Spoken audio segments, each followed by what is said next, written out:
Hi, I'm Dame Kelly Holmes. I'm a double Olympic champion, an ex-international athlete, and now I'm a businesswoman, and I used to be an HGV driver in the British Army.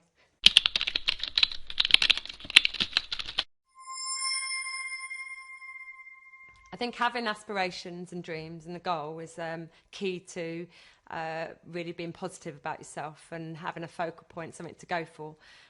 For me, knowing that I had an aspiration and that I didn't want that to be something that I would regret if I didn't go for it, kept me driving through the bad times, really. I had a host of injuries, from ruptured calves, torn Achilles, stress fractures, glandular fever, you name it, in probably the most critical time of my career. And when you're going through those problems, you go through a real roller coaster ride of emotions. So I also got depression as well. And it made me realise that, you know, you can, as a person, find a real inner strength if you really want something in life. And I desperately wanted to be Olympic champion. And so I broke it down really into really small stages, because when you get down to the lowest, it's like a mountain. You know, you're trying to climb this mountain instead of like little hills.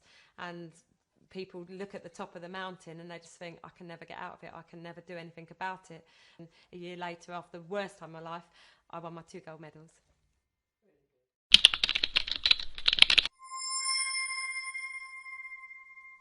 School for me was horrendous. I was outside the classroom more than I was ever in it. I just could not apply myself academically at all. I honestly can say I don't think I learned a lot from school, other than I made brilliant friends who are my friends still to this day. Sport is what really I went to school for, and I loved being creative. So anything that was outside or designy, that was okay. What school did give me was somebody that ended up being quite a good role model for me, my PE teacher. And she was actually, Debbie Page was the person that got me into athletics. She was the only person at school that told me I could be good at something. And I listened to that because it was something somebody was telling me that was positive about me for once.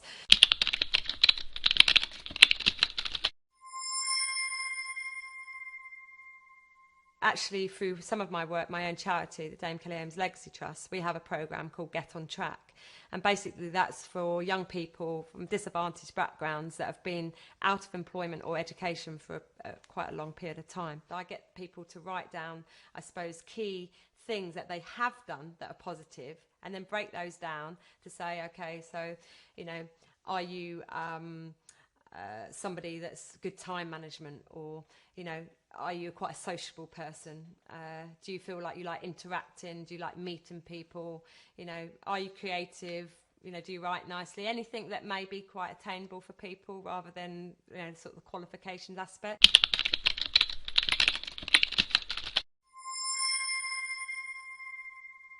I think it's really important that people actually find, in a sense, what's called their team you. You know, it's like, you know, if you had a list of people that actually were influential in your life, it could be your parents, your family, your relationships, it could be a school teacher or a boss, or in a sport, a coach, for example.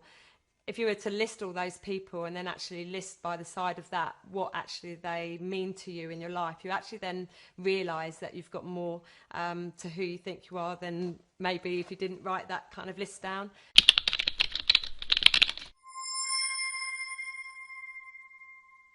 And we've all had ups in our life as well as the downs. We've all had some ups or something that makes you feel quite happy. And I think you also have to reflect on those and look back and say, well, where was I when actually I found myself being really, you know, pleased or positive or confident.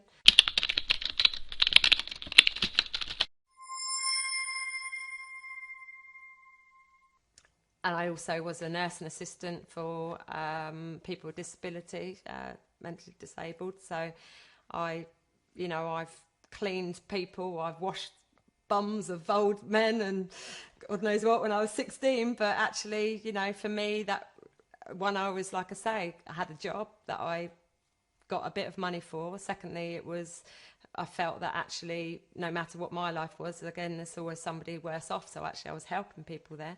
And then I joined the British Army when I was 17. So I probably had more jobs in the army that I didn't like guarding the barracks at 2 o'clock in the morning with a weapon, freezing cold, fog coming down, thinking, oh my God, what am I doing this? Especially the day after coming back from a World Championships athletics.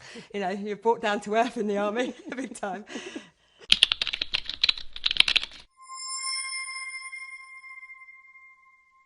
No matter what circumstance you're in, find something positive, whatever that small thing is, and also be willing to, push yourself and try and open that door. Push it open as far as you can. Don't stop, because one day someone will listen and take you seriously.